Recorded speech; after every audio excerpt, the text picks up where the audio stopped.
دوستو، جواب شکوہ حضرت اقبال کی وہ نظم جو انہوں نے شکوہ کے جواب میں لکھی، اس کا پہلا بند: دل سے جو بات نکلتی ہے اثر رکھتی ہے، پر نہیں طاقت پرواز مگر رکھتی ہے۔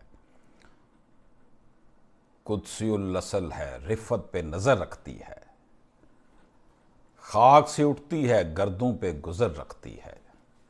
عشق تھا فتنہ گر و سرکش و چالاک، آسمان چیر گیا نالا بے باک میرا۔ قدسی الاصل اپنی اصل کے لحاظ سے فرشتہ، رفت بلندی کو کہتے ہیں، گردوں آسمان کو، فتنہ گر ہنگامہ بپا کرنے والا۔ حضرت اقبال نے اس امر کی وضاحت کی ہے کہ جو بات انسان کے دل سے، اس کی دل کی گہرائیوں سے نکلتی ہے، وہ دور رس اثرات کی حامل ہوا کرتی ہے۔ خلوص دل سے کہی ہوئی بات وسائل نہ ہونے کے باوجود وسیع تر سطح پر تشہیر کی صلاحیت ضرور رکھتی ہے کہ یہ سچائی ہمیشہ رفت اور بلندی پر نظر رکھتی ہے۔ بے شک یہ بات زمین پر کہی جائے، تاہم اگر اس میں وزن ہے اور صداقت ہے تو اس کی رسائی آسمان تک ممکن ہوتی ہے۔ اقبال کہتے ہیں کہ شکوہ میں میرا عشق اور اس کا اظہار بے شک تند و تیز صحیح، تاہم سچائی پر مبنی تھا۔ یہی وجہ تھی کہ میری فریاد نے آسمان اور اس کے باسیوں تک کو ہلا ڈالا۔ دوسرا بند ہے جی: پیرے گردوں نے کہا سن کے کہیں ہے کوئی، بولے سیارے سرے عرش بری ہے کوئی۔ چاند کہتا تھا نہیں اہل زمیں ہے کوئی، کہکشاں کہتی تھی پوشیدہ یہی ہے کوئی۔ کہکشاں کہتی تھی پوشیدہ یہی ہے کوئی۔ کچھ جو سمجھا میرے شکوے کو تو رضواں سمجھا، مجھے جنت سے نکالا ہوا انسان سمجھا۔ عرش بری 8واں آسمان، رضواں بہشت کا دروغہ۔ اقبال فرماتے ہیں کہ جب میری فریاد بلند ہوئی تو اس سے متاثر ہو کر بوڑھے آسمان نے کہا لگتا ہے قریب ہی کوئی شخص موجود ہے۔ سیاروں کا خیال تھا کہ غالباً فریادی عرش پر موجود ہے۔ چاند کا یہ کہنا تھا کہ یہ تو کوئی زمین پر رہنے والا شخص ہے، جبکہ کہکشاں کا خیال تھا کہ یہ شخص کہیں ہمارے ارد گرد ہی چھپا ہوا ہے۔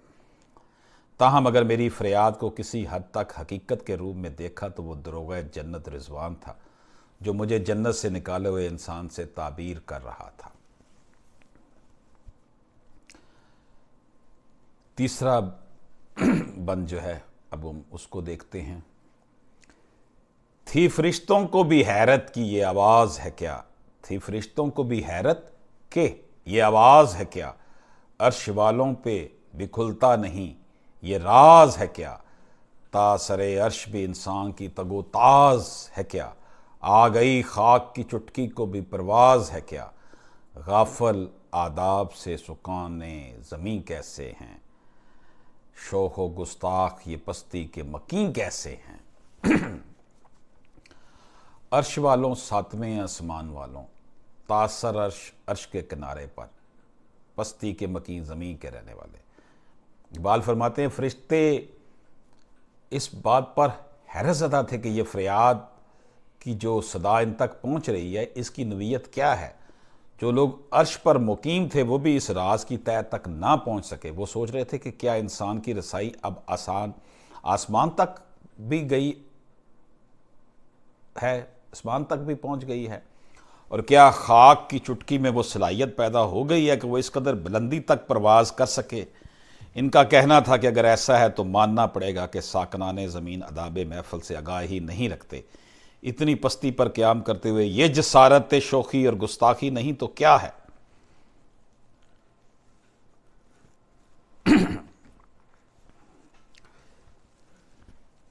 آگے چلتے ہیں جناب۔ چوتھا جو ہے وہ بند ہم دیکھتے ہیں اب: اس قدر شوق کہ اللہ سے بھی برہم ہے، تھا جو مسجود ملائک یہ وہی آدم ہے، عالم کیف ہے دانائے رموز کم ہے، ہاں مگر عجز کے اسرار سے نامحرم ہے۔ ناز ہے طاقت گفتار پہ انسانوں کو، بات کرنے کا سلیقہ نہیں نادانوں کو۔ چوتھا بند جی، برہم ناراض مسجود ملائک جس کو فرشتوں نے سجدہ کیا، مراد انسان، نامحرم نا واقف۔ اقبال فرماتے ہیں یہ فریادی تو اس قدر شو ہے کہ رب ذوالجلال سے بھی برہمی کا اظہار کر رہا ہے۔ کیا یہ وہی آدم ہے جس کو کبھی فرشتے سجدہ کیا کرتے تھے؟ یہ درست ہے کہ انسان کو زندگی کے بیشتر مسائل کا علم ہے اور وہ اپنی دانش کے ذریعے ہر شے تک رسائی حاصل کر بھی سکتا ہے، تاہم لگتا یوں ہے کہ ان خصوصیات کے باوجود عجز و انکسار کے خواہش سے قطعی طور پر آگاہ نہیں ہے۔ اس کو اپنی طاقت گفتار پر تو بے شک فخر و ناز ہے، لیکن امر واقعہ یہ ہے کہ اس میں بات کرنے کا سلیقہ تک نہیں۔ یہ ہے جناب چوتھا بند جو ہم نے پڑھا۔ پانچواں بند، آئی آواز غم انگیز ہے افسانہ تیرا، اشک بیتاب سے لبریز ہے پیمانہ تیرا، آسماں گیر ہوا نعرہ مستانہ تیرا، کس قدر شوخ زباں ہے دل دیوانہ تیرا، شکر شکوے کو کیا حسن ادا سے تو نے، شکر شکوے کو کیا حسن ادا سے تو نے، ہم سخن کر دیا بندوں کو خدا سے تو نے۔ تو جناب اس بند میں حضرت اقبال فرما رہے ہیں کہ فرشتوں کی یہ گفتگو جاری تھی کہ عرش برین سے ایک بلند آواز پیدا ہوئی، یقیناً یہ رب ذوالجلال کی آواز تھی۔ اس آواز نے اقبال سے مخاطب ہوتے ہوئے کہا کہ بے شک تیری داستان غم اندوز سے لبریز ہے، اور تیری آنکھوں سے جو آنسو نکلے ان کی سچائی میں بھی کلام نہیں۔ تیری یہ شوخ لہجے والی فریاد آسمان تک پہنچ گئی ہے، اور اس سے اندازہ ہوتا ہے کہ تو ایسے دل کا مالک ہو جو دیوانگی میں انتہا تک پہنچ گیا۔ البتہ یہ ضرور ہے کہ تو نے اپنے شکوے کا جس طرح اظہار کیا ہے، اس میں شکایت کو بھی شکر کے کالم میں ڈھال دیا ہے۔ جو شکایت ہے وہ بھی شکر کے انداز میں ڈھل گئی۔ یوں اپنے حسن کلام سے تو نے انسانوں اور خدا کے مابین مکالمہ کرایا ہے نا، کہتے ہیں نا شکر شکوے کو کیا حسن ادا سے تو نے، یعنی جو تمہارا شکوہ تھا وہ بھی تو نے شکر والے انداز میں کیا۔ نیکسٹ یہ چھٹا بند ہے، ہم تو مائل با کرم ہیں کوئی سائل ہی نہیں، راہ دکھلائیں کسے رہرو منزل ہی نہیں، تربیت عام تو ہے جوہر کابل ہی نہیں، جس سے تعمیر ہو آدم کی یہ وہ گل ہی نہیں، کوئی کابل ہو تو ہم شانیں کئی دیتے ہیں، ڈھونڈنے والوں کو دنیا بھی نہیں دیتے ہیں۔ معنی اس کے دیکھتے ہیں جی، مائل با کرم مہربانی کے لیے راغب، گل مٹی کو کہتے ہیں، شانیں کئی ایران کے بادشاہ کا ایک مشہور خاندان کے رب ذوالجلال فرماتے ہیں کہ ہم تو ہمیشہ سے مائل با کرم رہے ہیں، لیکن جب کوئی سائل ہی نہ ہو تو عنایات و کرم کس پر؟ اقبال تو نے اپنے شکوہ میں جو گلے کیے ہیں وہ خلاف حقیقت ہیں۔